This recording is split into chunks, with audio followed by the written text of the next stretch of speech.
Hello student, आप भी Jharkhand board class 10 का मैट्रिक एग्ज़ाम दे चुके हैं और आज का जो है आंसर की आपके सामने है। आंसर की को आप मिला लीजिए, ऑब्जेक्टिव का भी लेके आए हैं। उसके बाद जो है हम लोग 2 नंबर वाले, 3 नंबर वाले और 5 नंबर वाले प्रश्न को भी इस चैनल पर लाएंगे। तो आइए इस वीडियो में हम लोग बात करते हैं कि ऑब्जेक्टिव का कौन कौन सा आंसर जो है इसमें आपका करेक्ट होगा, सही होगा। पहला है निम्न में 5005 का अभाज्य गुणनखंड कौन है। तो 5005 का जब अभाज्य गुणनखंड आप लोग निकालते हैं तो इसका जो है राइट आंसर आता है आंसर नंबर सी। उसके बाद सेकंड नंबर क्वेश्चन आते हैं, पूर्णांक का एचसीएफ होगा। तो 2 क्रमागत धनात्मक पूर्णांक का एचसीएफ क्या होगा उसको हम लोग देखते हैं। तो 2 क्रमागत धनात्मक पूर्णांक का एचसीएफ जो है आपका एक सही आंसर होगा, एक। उसके बाद आते हैं तीसरा नंबर, निम्न में कौन परिमेय संख्या है। तो इसमें देख रहे हैं कि ये आंसर बी जो है अपरिमेय संख्या है और सी भी अपरिमेय संख्या है। पूछा है परिमेय संख्या कौन है, तो इसका जो है करेक्ट आंसर हो जाएगा ए नंबर। क्योंकि इसका जो है अंडर रूट अगर निकालते हैं तो 42 आता है, जो क्या है आपका परिमेय संख्या आता है। इसको पी वाई के रूप में लिख सकते हैं। चलिए अगला तीसरा नंबर क्वेश्चन देखते हैं। तीसरा हो गया। चौथा नंबर देखते हैं। इसमें इस ग्राफ में आपका शून्यकों की संख्या पूछा था, तो शून्यक कितने हैं इसमें।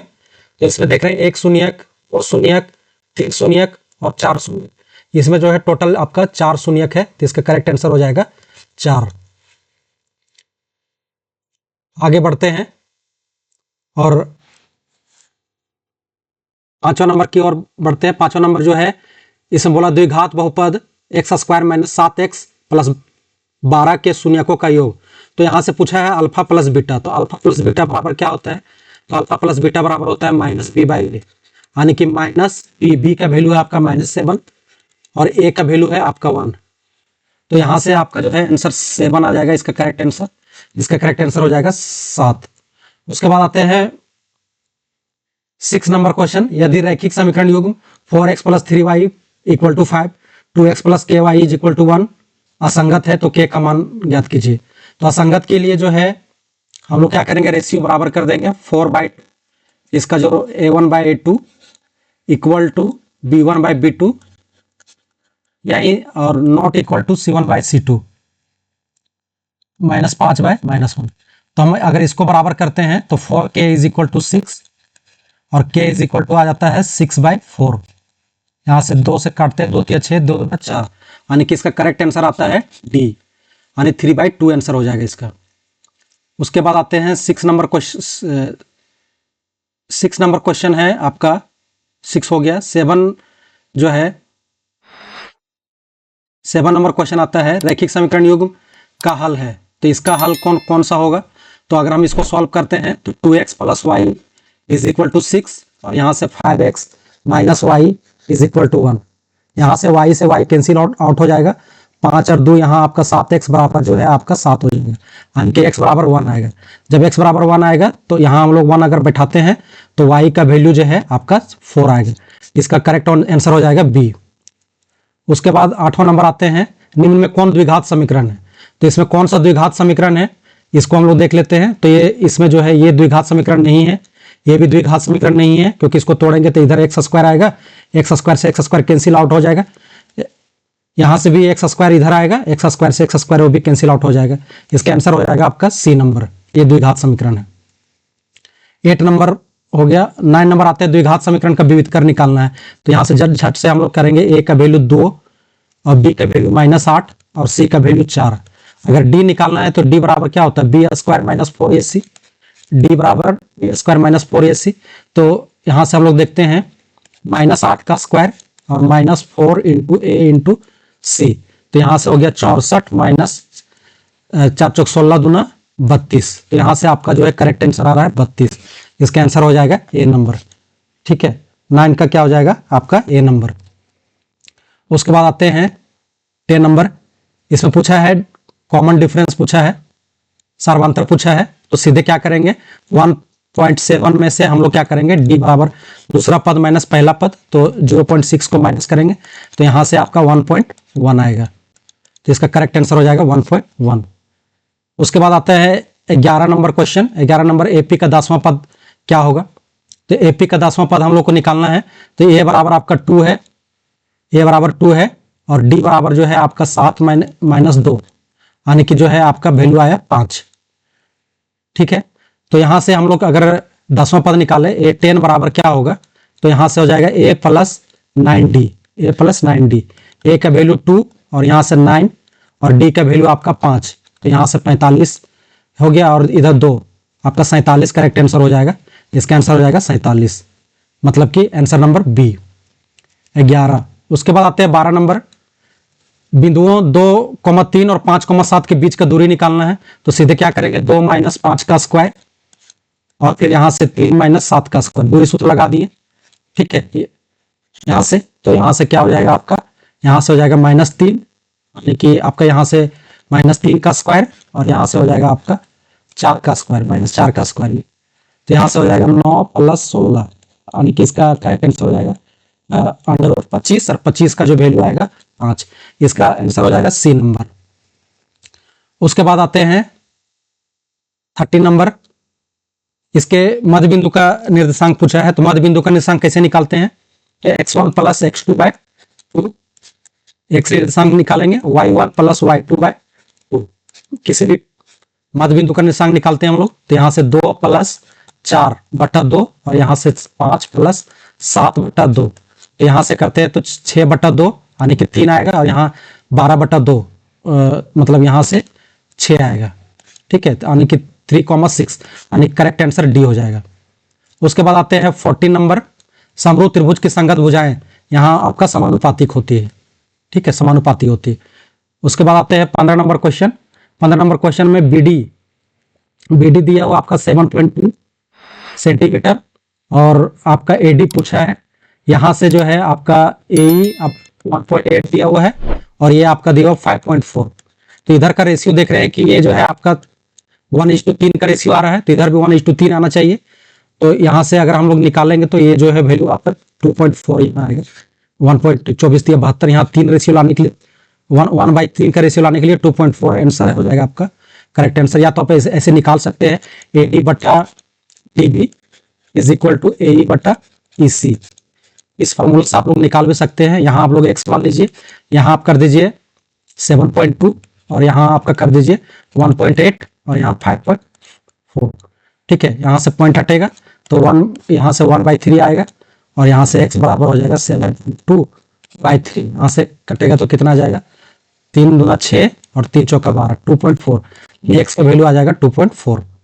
उसके बाद 16 नंबर देखते हैं। 16 नंबर में ये त्रिभुज है आपका। इसमें पूछ रहा है कि कौन सा समरूपता कसौटी लगेगा। तो ये 40 है, 80 है, तो 120 यहाँ आपका 7 हो जाएगा। ठीक है, और यहाँ से आपका 80 और 40 है, तो यहाँ आपका क्या हो जाएगा, 60 है, तो यहाँ आपका 40 हो जाएगा। तो यहाँ से देख रहे हैं कि ये 80, 60, 40, मतलब ए और ये कसौटी से क्या है, ये सर्वांग सम है। तो 16 का हो जाएगा आपका आंसर ए। उसके बाद आते हैं 17 नंबर। यदि P से O केंद्र वाले वृत्त का P और PB स्पर्श रेखाएं परस्पर 80 डिग्री कोण पर झुकी हुई है, तो POA का बराबर POA क्या होगा, तो एक वृत्त है और यहाँ से हम लोग जो है एक पॉइंट P है, इससे हम लोग क्या करते हैं, यहाँ से 2 स्पर्श रेखा खींचते हैं। ठीक है, यहाँ से इसको मिलाते हैं, तो ये आपका 90 डिग्री बनेगा, ये भी 90 डिग्री बनेगा और यहाँ से आपका 80 डिग्री पर झुका हुआ है। तो टोटल ये वैल्यू जो है 80 और ये 90 और यहाँ आपका 90, तो टोटल हो गया 90, 90, 180 और 80, 260, 160। तो यहाँ हो जाएगा आपका 90, 90, 180 और 80, 260 हो जाएगा और यहाँ से 100 डिग्री हो जाएगा। तो यहाँ से अगर ये ए है और ये बी है, तो आपको पूछा है POA, तो 100 का जस्ट यहाँ आधा हो जाएगा, क्योंकि ये दोनों समरूप होता है, कोण बराबर होता है। यहाँ से आपका इसका करेक्ट आंसर हो जाएगा 50 डिग्री। चलिए अगला क्वेश्चन आते हैं 18 नंबर। एक वृत्त की कितनी स्पर्श रेखाएं खींची जा सकती है, तो एक वृत्त में अनंत स्पर्श रेखाएं खींची जा सकती है। इसका करेक्ट आंसर हो जाएगा सी। 19 नंबर जो है क्वेश्चन है, एक वृत्त की 19 नंबर क्वेश्चन है आपका, एक वृत्त की दो समांतर स्पर्श रेखाओं के बीच की दूरी 18 सेंटीमीटर, तो वृत्त की त्रिज्या पूछ रहा है। तो यहाँ से दो समांतर रेखा है, उसके बीच का जो है 18 सेंटीमीटर है, तो ये जो है आपका आधा हो जाएगा, ये 9 हो जाएगा, और यहाँ भी 9 हो जाएगा, जिसका करेक्ट आंसर हो जाएगा 9 सेंटीमीटर। उसके बाद आते हैं 20 नंबर, 10 ये बराबर 0.75, तो जैसे 10 ये बराबर आपका 0.75 दिया हुआ है, इसका मतलब ये आपका 75/100 है, इसको काटेंगे तो 25 दिया 75, 25 चौक 100, ये 3 है 4 है, आपका P और B दिया हुआ है, H निकाल लेंगे, H बराबर निकाल लेंगे P² प्लस B², तो H का जो वैल्यू आएगा वो आपका 5 आएगा, और आपका साइन ये साइन थीटा बराबर निकालना, साइन थीटा बराबर क्या होगा P/H, P/H यानी कि 3/5, इसको करेंगे तो 0.60 आएगा, यानी कि करेक्ट आंसर हो जाएगा बी नंबर, इसका आंसर हो जाएगा बी। उसके बाद आते हैं 21 नंबर, यदि साइन थीटा बराबर 2 साइन थीटा बराबर √3 थीटा का मान पूछा है, तो sine theta is equal to क्या हो जाएगा आपका √3/2 हो जाएगा, यानी कि √3/2 कितना डिग्री पर होता है, तो थीटा बराबर जो है आपका ये 60 डिग्री का मान होता है, इसका करेक्ट आंसर हो जाएगा बी नंबर। उसके बाद 21 नंबर हो गया। अब 22 नंबर देखते हैं हम लोग। 22 नंबर है 9 सेक स्क्वायर थीटा, ये एनसीईआरटी का क्वेश्चन है, 9 कॉमन निकाल लेना है, यहाँ sec square theta minus 10 square theta, इसका वैल्यू क्या होगा 1 होगा, यानी कि इसका आंसर 9 × 1 मतलब 9 आंसर हो जाएगा, इसका आंसर हो जाएगा सी नंबर। उसके बाद आते हैं 22 नंबर, 22 हो गया। 23 नंबर देखते हैं, साइन ए बराबर 1/2 कॉस बी बराबर 1/2, तो साइन ए बराबर 1/2 ये कितना डिग्री का मान होता है 1/2, तो ये 30 डिग्री का मान होता है, और यहाँ से आपका कॉस बी, एक कॉस कितना डिग्री का मान होता है बी बराबर आपका यहाँ 60 डिग्री आएगा, और यहाँ आएगा आपका ए बराबर 30 डिग्री, तो यहाँ से दोनों को जोड़ेंगे तो 90 डिग्री आएगा, ए प्लस बी का मान आपका 90 डिग्री होगा, ए प्लस बी का मान आपका करेक्ट आंसर हो जाएगा डी 90 डिग्री। ठीक है 23। उसके बाद जल्दी आते हैं 24 नंबर, भूमि पर एक बिंदु से जो मीनार के पाद बिंदु से 30 मीटर की दूरी पर है, मीनार के शिखर का उन्नयन कोण 45 डिग्री।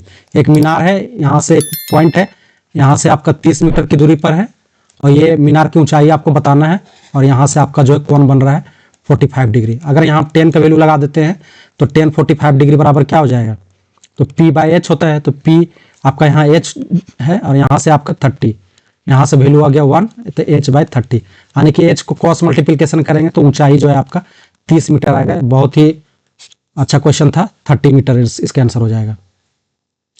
उसके बाद आते हैं जल्दी से 25 नंबर, 7 सेंटीमीटर त्रिज्या वाले वृत्त के चाप का लंबाई पूछ रहा है, तो चाप का लंबाई का फॉर्मूला क्या होता है θ/360 × 2πr, तो यहाँ से थीटा का वैल्यू 60 और यहाँ 360, यहाँ से करेंगे 2 × पाई का वैल्यू 22/7, और r का वैल्यू कितना है 7, 7 से 7 कैंसिल हो गया, यहाँ से 6 बार में कट गया, ठीक है, और यहाँ से आपका 2 × 6 यानी कि 22 और 3 22/3 आपका जो है करेक्ट आंसर हो जाएगा 25 का। उसके बाद आते हैं 26 नंबर, 26 नंबर 90 डिग्री केंद्रीय कोण 14 सेंटीमीटर त्रिज्या वाले वृत्त के त्रिज्या खंड का क्षेत्रफल पूछ रहा है, तो त्रिज्या खंड का क्षेत्रफल, तो यहाँ से θ/360 90 डिग्री इंटू यहाँ से होता है πr², तो πr² मतलब पाई का मान 22/7, r², r कितना है 14, और यहाँ से 14, ठीक है, यहाँ से कट जाएगा 7 दूना 14, और यहाँ से 4 हो जाएगा, यहाँ से कटेगा तो 2 दूना 4, और यहाँ से कटेगा तो 2 7 14, तो 22 को 7 से मल्टीप्लाई 7 दूना 14, 4 हाथ में 1, और मतलब 154 आ जाएगा, 154 सेंटीमीटर इसका करेक्ट आंसर हो जाएगा, 26 का बी हो जाएगा। जल्दी से आते हैं 27 नंबर। 27 नंबर क्या है, यदि एक शंकु की ऊंचाई 12 सेंटीमीटर है, तो एक शंकु है, इसका ऊंचाई आपका दिया हुआ है 12 सेंटीमीटर, ये शंकु है, उसका ऊंचाई आपका 12 सेंटीमीटर दिया हुआ है, मतलब एच आपका 12 दिया हुआ है, और व्यास दिया हुआ 10 सेंटीमीटर, तो मतलब त्रिज्या हो जाएगा आपका 5 सेंटीमीटर, आधार का व्यास, तो एल निकालना है, ये आपका तिर्यक ऊंचाई निकालना, तो एल बराबर फार्मूला होता है h² + r², यहाँ से करेंगे तो h बराबर हो गया 12 का स्क्वायर और प्लस 5 का स्क्वायर, 12 का स्क्वायर आपका जो है 12 का स्क्वायर हो गया आपका एक, यहाँ से करते हैं 12 का स्क्वायर हो जाए आपका हो जाएगा 144, और यहाँ से 25 तो 169, 169 का हो जाएगा आपका 13, तो इसका जो करेक्ट आंसर हो जाएगा वो 13 हो जाएगा, इसका आंसर हो जाएगा करेक्ट 13, ठीक है, ए नंबर हो जाएगा इसका, ठीक है 27 का। अब जल्दी आते हैं 28 नंबर क्वेश्चन देख लेते हैं। 28 नंबर क्या है, 27 सेंटीमीटर क्यूब आयतन वाले दो घनों को संयोजित करने पर प्राप्त ठोस का कुल पृष्ठ क्षेत्रफल क्या होगा। तो इसका पृष्ठीय कुल पृष्ठ क्षेत्रफल जो है, अगर हम एक घन यहाँ है, ठीक है, एक और घन यहाँ मिला दिए, तो सबसे पहले इसका अगर हम यहाँ देखें 27 सेंटीमीटर क्यूब आयतन दिया हुआ, मतलब ए क्यूब का मान आपका 27 दिया हुआ, ए का मान यहाँ आपका 3 निकल जाएगा, एक घन का एक भुजा का हो गया, तो ये आपका जो है आपका 3 हो गया। एक और घन यहाँ करेंगे तो ये लंबाई आपका एल जो है आपका 6 बन जाएगा, एक घनाभ बनेगा, दोनों घन को मिलाएंगे तो घनाभ बनेगा, एल आपका 6 हो गया, बी आपका जो है 3 हो जाएगा, और एच भी आपका क्या हो जाएगा 3 हो जाएगा। तो यहाँ से फॉर्मूला लगा देंगे 2LB plus BH plus HL। ये फार्मूला से अगर हम लोग सॉल्व करते हैं तो जो है इसको अगर सॉल्व करेंगे तो 90 सेंटीमीटर स्क्वायर आंसर आ जाएगा। यहाँ से सॉल्व करिएगा तो LB हो गया 6 3 18, BH हो गया आपका 9 और HL हो गया 18। तो टोटल यहाँ 18 18 36 और 9 45, यहाँ से आपका 45 दूना आपका हो गया 90 सेंटीमीटर स्क्वायर। इसका आंसर हो जाएगा 90 सेंटीमीटर स्क्वायर, ठीक है 28 का। फिर आते हैं जल्दी से 29 नंबर। 29 नंबर में बोला है कि माध्य दिया हुआ 60 और माध्यिका दिया हुआ 50, तो बहुलक निकालना। तो बहुलक का फार्मूला ही होता है, बहुलक का फार्मूला होता है 3 गुने माध्यक, 3 गुने माध्यक माइनस 2 गुने माध्य, ठीक है।